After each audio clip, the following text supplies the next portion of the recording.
Hello and welcome to Hank Games Without Hank. My name is John Green. I'm the manager at the Swindletown Swoodilypoopers, currently sitting fifth in the N-Power Championship. Spots 3 through 6 then go into a playoff, and the winner of that playoff gets to go to the Premier League, and the other 3 teams suffer shame and humiliation. So we'd like to finish in the top 2, but we suck, so we might not. Today we're playing Reading. I like this team, because they value something that I also value. But I like Swindletown more, so I'm going to try to beat their butts like they were stolen. Or something. I might have been mixing metaphors there. We have Ginger McShane, he who shall not be named, Dave Matthews Bandulovsky, and that other guy in our defense. Today we are starting a Ginger up top in the form of James Collins, in the hopes that, we can have some Ginger scoring magic. I'm going to talk about motivation today, partly because it's been on my mind, because I feel like the team, the Swoodilypoopers themselves, haven't been where we need them to be in terms of motivation. Although some would say that the problem actually isn't that our team is undermotivated, it's that our team is managed by a crazy person who refuses to believe in statistics or odds or anything other than Gingers and the 2011 FIFA Swoodilypoopers. But those people are ludicrous.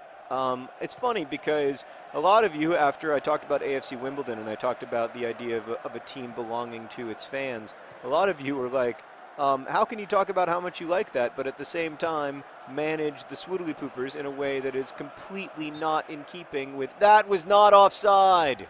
Gingers are never offside. It was a little bit offside. How can you claim to love the way that AFC Wimbledon owns their team? Like the fans own the team, and that in some ways makes it very difficult for them to, they can't go and spend like $100 million of mobile phone money on Gareth Bale, but they get to have the knowledge that their team is awesome and run well and run in the spirit of the game and everything. And they're like, that's not what I was trying to do. It's so crazy how you talk about that. I would say that was a mistake, but a Ginger made it, so it wasn't a mistake. It's so crazy how you talk about that, but at the same time, like, you are running this team like a tyrannical, crazed dictator, and to which I say, shut up, it's my team. Okay, so I want to talk about motivation and kind of like discipline. This is when I was 22 and I graduated from college, I had 4 months of unemployment, followed by a lengthy spell as a temporary employee. It was hard. It was really hard to get motivated to do anything.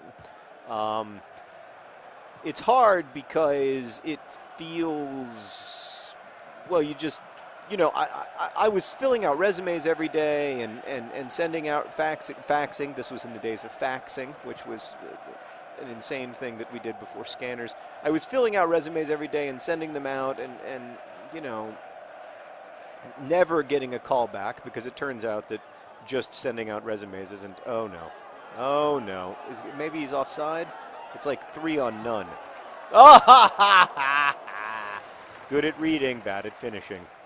So it turns out that just sending out resumes is a terrible way to get a job, because in fact you have to be like proactive, and you have to always be going to, you have to be going to networking events and book signings and meeting people, and that's how you really get jobs, unfortunately, or at least most people. That's how I got a job in the end. Working miserable jobs through temp agencies and everything else. So anyway, it's really, really hard to be motivated when you don't feel like there's much of an audience for what you're doing, or like you don't love what you're doing, or you feel like every action that you take in the world is just a kind of like falling down into a hole of nothingness, and no one is noticing any of the things that you do, so why do anything in the first place?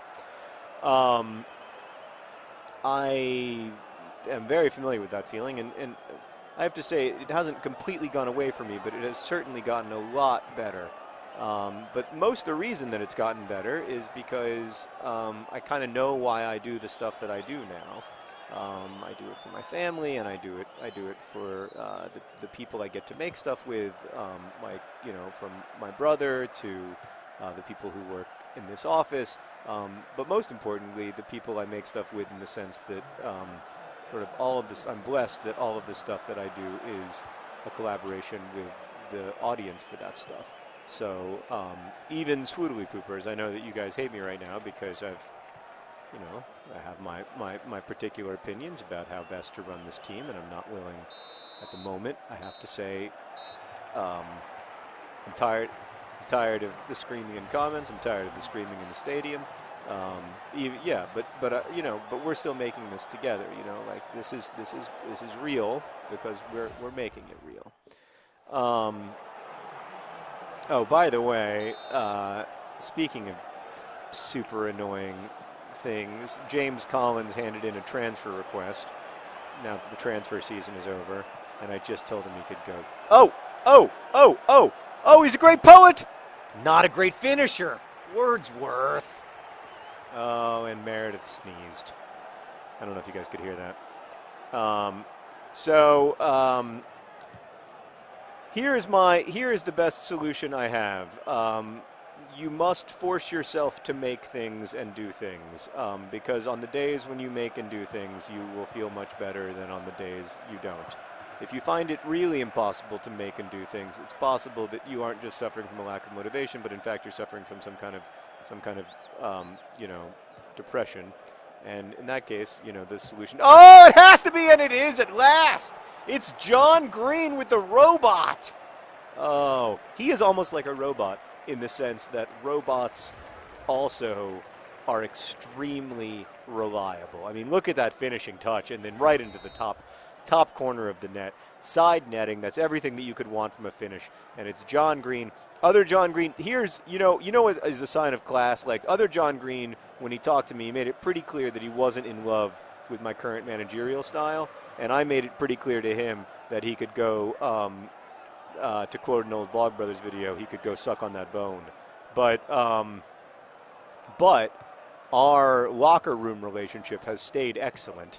And he continues to perform at an extremely high level.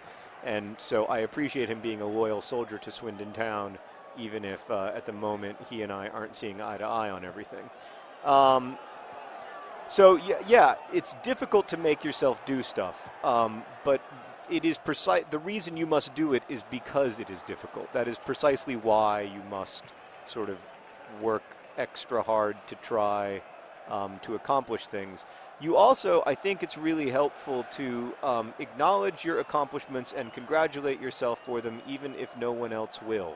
In fact, especially if Fotheringham. Oh, man. I would eat them on a boat. I would eat them with a goat. Green eggs and Fotheringham.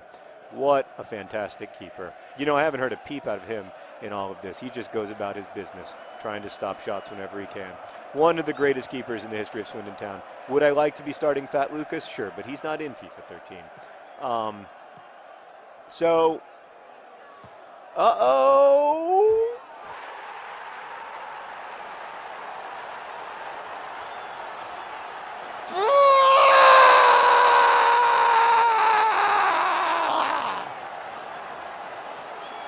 Fotheringham!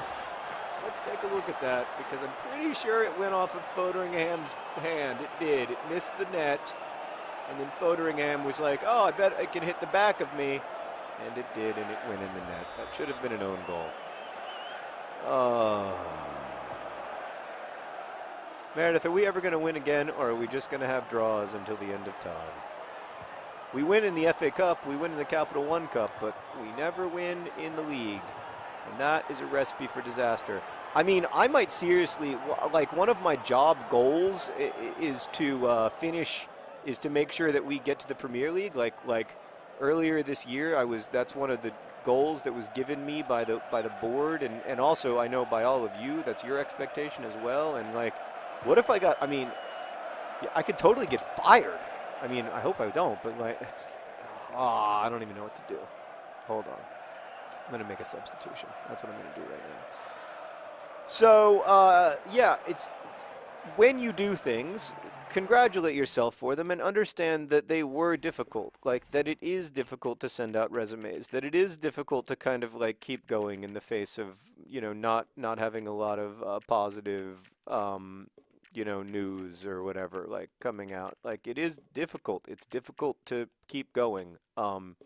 And if you're doing that, if you are continuing to try and experimenting more and more with ways of making stuff, and I remember during that long unemployment period, I actually wrote a lot, and some of what I wrote was pretty good. I was writing with some friends for a sketch comedy show that we wanted to do that we ended up doing at a couple colleges, and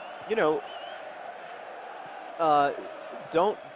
Yeah, it can be very hard to not make things, but making things is important not just for the possibility that it will turn into a job or whatever, but also because it allows you to sort of keep yourself engaged in the world and remind yourself of what you love to do. Oh, Leroy Williamson loves to score! Dang it!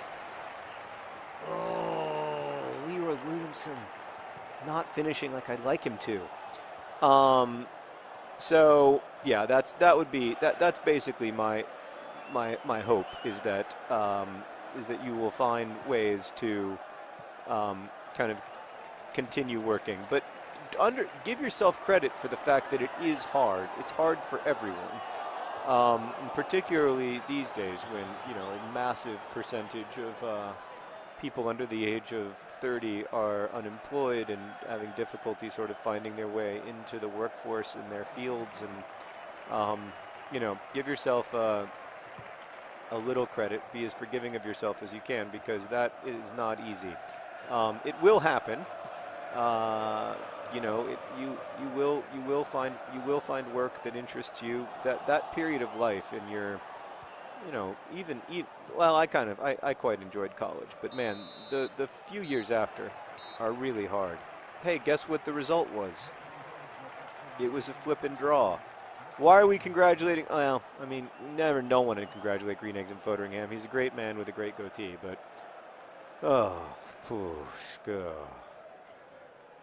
some of you are like, John, why aren't you doubting your managerial strategy? Shut up! Best wishes.